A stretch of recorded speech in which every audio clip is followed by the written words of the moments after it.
He wasn't hiding. He was simply living in a way no one would notice. 9 years under a false name in the heart of America. But when they came for him in the morning, he didn't flinch, and within minutes, he destroyed what dozens of experts had tried to decode for years. Who was he? And why didn't he say a single word, even with death looming? He was betrayed by someone who once swore loyalty, thrown into prison with dangerous criminals, interrogated for hours in hopes of breaking him. But he only smiled in silence. Why did his lawyer offer him a chance to betray his country? What was hidden inside his seemingly ordinary suitcase? And what words spoken on the bridge made even CIA agents uneasy? If you think this is just another spy story, you're very wrong. The darkest part of it begins near the end. Watch until the final moment. Don't forget to like, leave a comment, and subscribe. You are not here by accident. The FBI agents expected resistance. They prepared for document destruction, escape attempts, perhaps even something more dramatic. Instead, they found a man who asked only for permission to dress and use the bathroom. In those few minutes alone, he managed to flush cipher pads and radio schedules down the toilet. Years of secret communications, gone in seconds. But this wasn't panic. This was procedure. William Fisher had spent decades preparing for this exact moment. Not just the arrest itself, but the delicate balance between appearing cooperative and revealing nothing of value.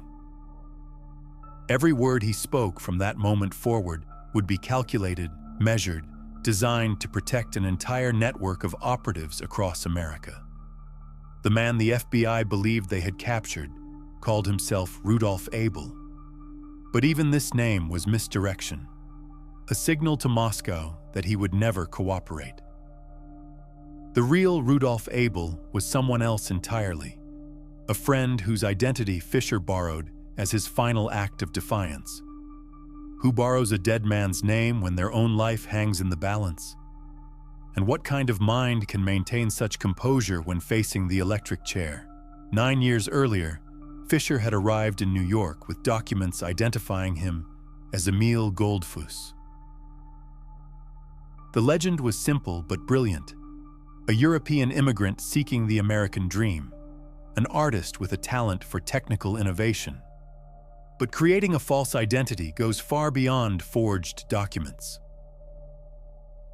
Fisher spent months studying American speech patterns, regional dialects, cultural references that would mark him as authentic. He memorized baseball statistics, learned to appreciate jazz, developed opinions about movies he'd never seen in his homeland. The hardest part wasn't learning to be American. It was learning to be unremarkable. In intelligence work, invisibility is survival. Fisher became the neighbor you'd forget meeting, the customer who left no impression, the tenant whose rent arrived on time but whose presence barely registered. He paid everything in cash, avoided insurance policies, maintained no official records that might trigger government attention. In a country built on documentation, he made himself bureaucratically invisible. Yet beneath this carefully constructed ordinariness, Fisher was coordinating one of the most ambitious intelligence operations in history. His agents had penetrated the Manhattan Project. They were feeding Moscow secrets that would reshape the global balance of power. How does someone split their consciousness so completely?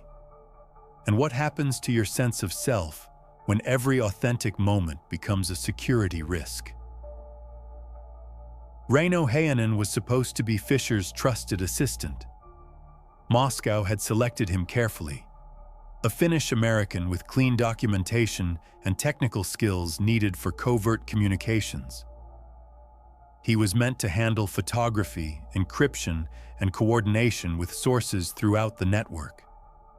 Instead, Heinonen became Fisher's greatest vulnerability.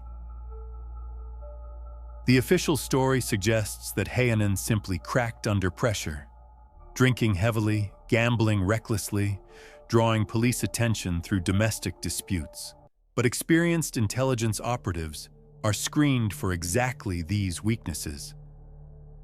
How does someone slip through such careful vetting? What the FBI discovered when Heinonen walked into their offices was a treasure trove of operational details. He knew Fisher's radio schedules, the cipher systems used for Moscow communications, and most damaging of all, the locations where Fisher stored money and equipment. The cipher itself was a masterpiece of complexity, built around historical dates, popular song lyrics, and a seemingly random Russian word, snowfall. Each message required multiple layers of encoding and decoding, creating communications that appeared completely random to anyone without the key. Heinonen had memorized every step of this process. For 3 years, he had been Fisher's link to Moscow, handling hundreds of encrypted messages. Now he was explaining every detail to FBI cryptographers who had spent years trying to crack Soviet communications. Fisher had requested Heinenen's recall multiple times, sensing the deterioration but unable to act directly. Moscow's bureaucracy moved slowly, always weighing operational security against the disruption of personnel changes. Each delay gave Heinonen more time to absorb operational secrets, more opportunities to observe Fisher's methods. The irony was devastating. Fisher's own caution had created his downfall. His careful documentation of Heinenen's problems, his methodical requests for reassignment, all of this had given his assistant advance warning that his time in America was ending.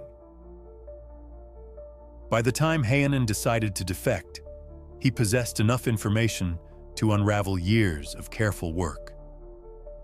Radio frequencies, cipher keys, meeting protocols, safe house locations, everything needed to trace connections back to Fisher himself. But Heinenen's betrayal raises uncomfortable questions. Did he lose his nerve? Or was there something more calculated in his decision? And why did Fisher, with all his experience and caution, fail to recognize the danger until it was too late? The FBI believed they had captured their greatest prize. Fisher was clearly the coordinator of a vast network, the key to understanding Soviet intelligence operations across America. They offered him everything: money, protection, citizenship, comfortable retirement in exchange for cooperation. Fisher's response was masterful in its simplicity. He provided just enough information to appear reasonable while revealing absolutely nothing of operational value. He confirmed basic biographical details that could be verified independently, but deflected every attempt to discuss intelligence matters. The psychological pressure was immense. FBI interrogators worked in shifts, approaching Fisher from different angles, sometimes aggressive, sometimes sympathetic, always probing for weakness. They brought in translators who spoke Russian, hoping to catch him off guard in his native language. They showed him photographs of his wife and daughter, intercepted letters that revealed the personal cost of his long absence. Fisher never wavered. Each interrogation session became a masterclass in counterintelligence technique. He would acknowledge facts already known to his captors while revealing nothing new. He discussed his cover identity as Emil Goldfuss with convincing detail while maintaining complete silence about his intelligence activities. His lawyer, James Donovan, was no ordinary defense attorney. During World War II, Donovan had worked for the Office of Strategic Services, the predecessor to the CIA. He understood exactly what kind of man he was representing and what was really at stake in their conversations. The relationship between Fisher and Donovan developed into something unexpected: mutual professional respect. Donovan recognized Fisher's integrity even while representing American interests. Fisher appreciated Donovan's competence even while maintaining operational security. Behind the scenes, a different kind of negotiation was taking place. The CIA had approached Donovan with a proposal that went far beyond legal representation. They wanted him to convince Fisher to become a double agent, to return to Moscow as an American asset while maintaining his cover as a loyal Soviet operative. The offer was extraordinary in scope. Fisher would receive full American support, financial security for his family, and eventual extraction if his position became compromised.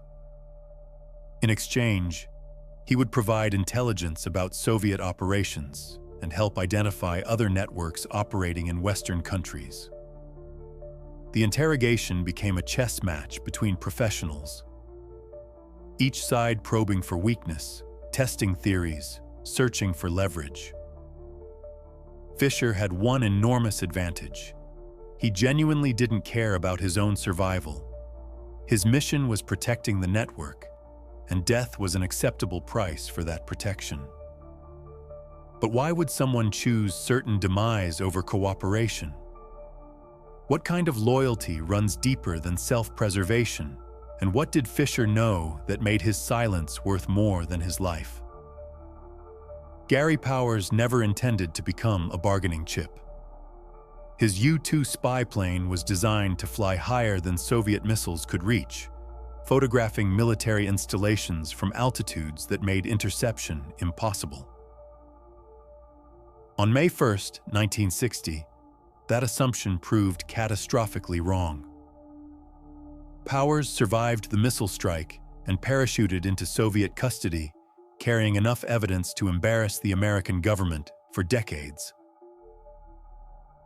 The official story about weather research collapsed immediately when Moscow displayed fragments of sophisticated camera equipment and aerial photographs of restricted military facilities. Suddenly, the man sitting in an Atlanta prison cell became valuable in ways no one had anticipated.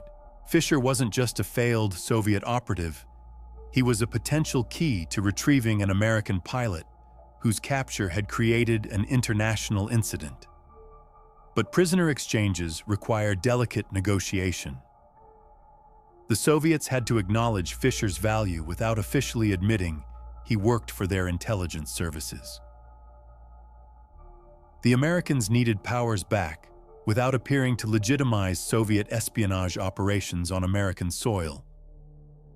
The solution emerged through unofficial channels: family members who might or might not exist, lawyers representing clients whose true identities remained deliberately ambiguous, diplomatic communications that could be disavowed if necessary. Who orchestrates such complex deceptions? And how do you negotiate for someone whose very existence you officially deny? February 10, 1962.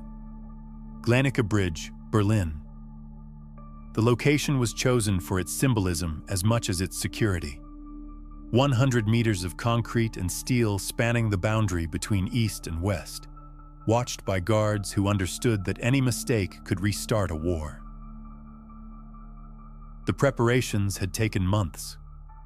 Secret negotiations through intermediaries, careful verification of each prisoner's identity, elaborate protocols designed to prevent last-minute betrayals or provocations.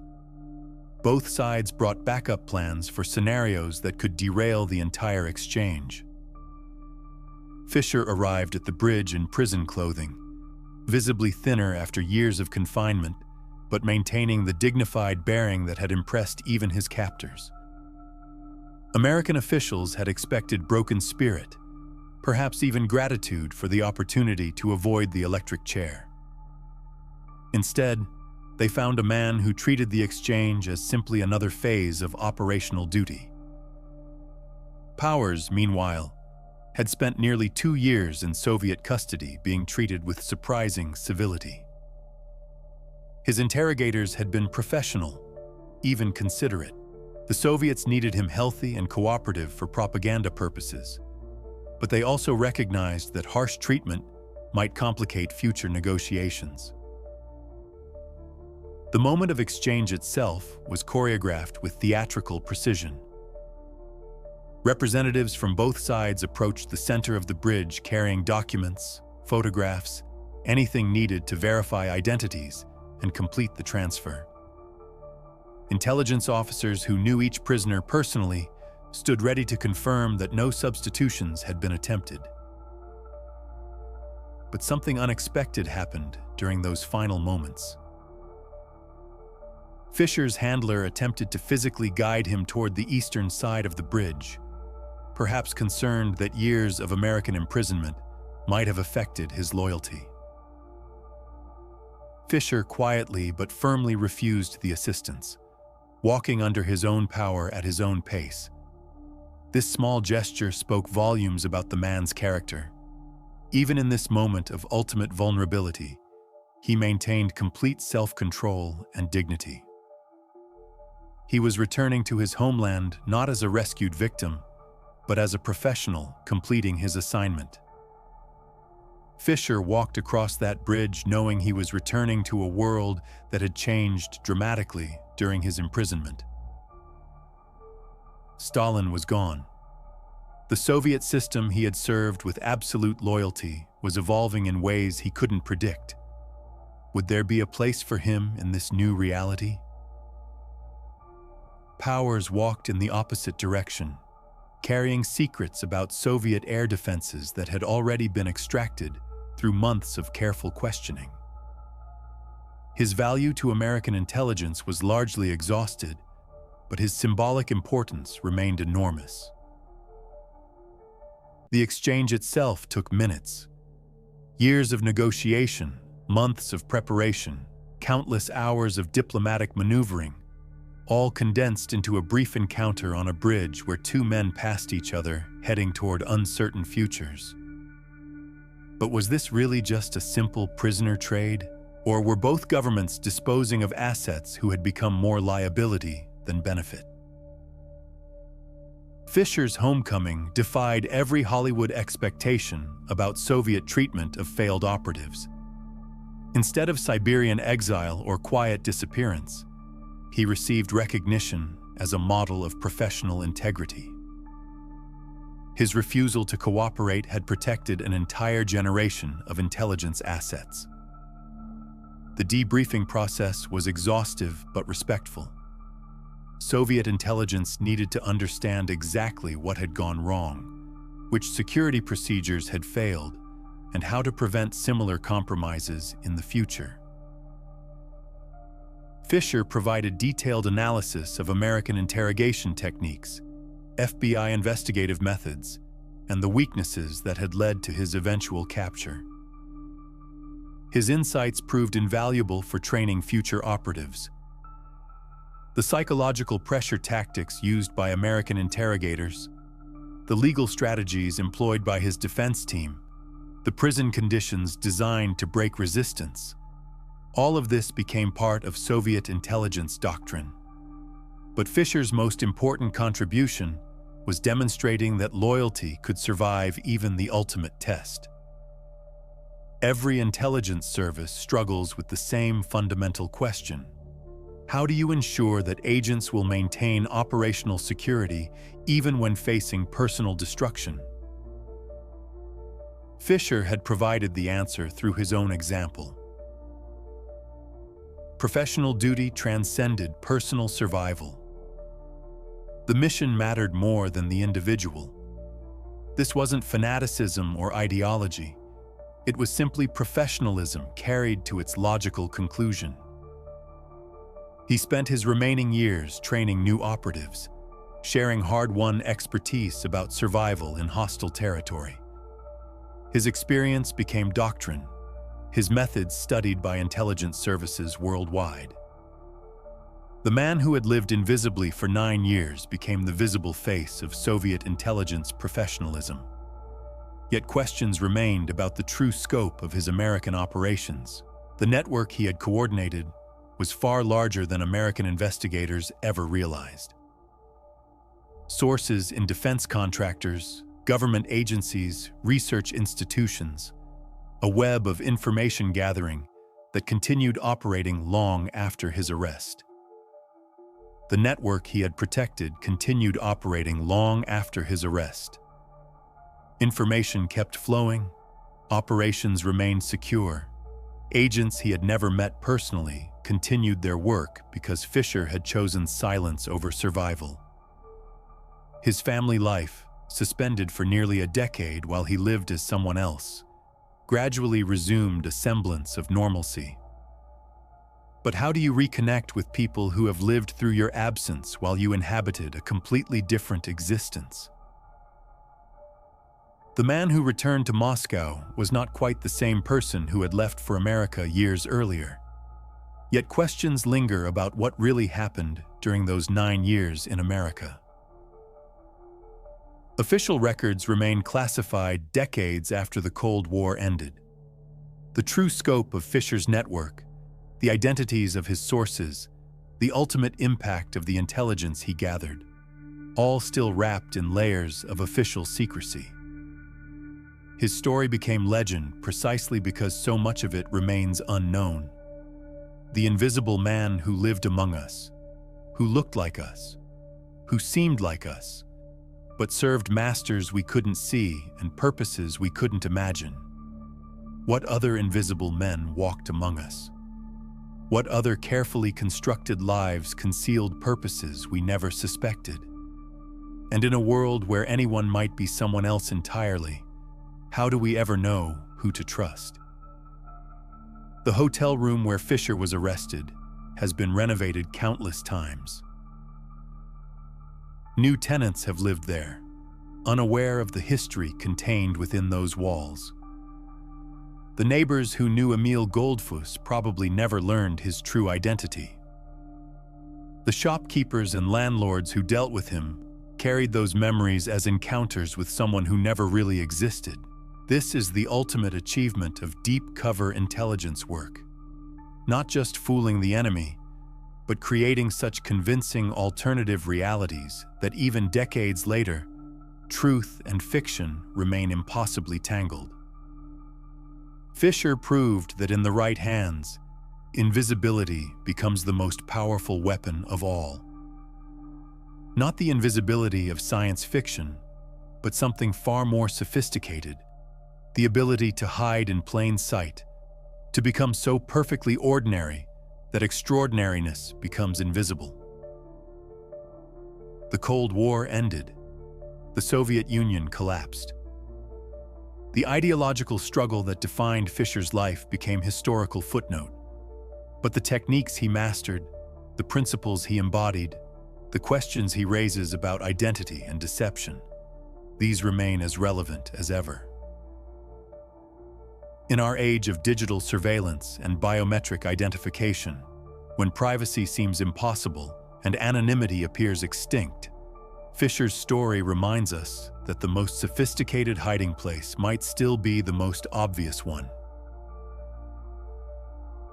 Right next door, in plain sight, perfectly ordinary, perfectly invisible,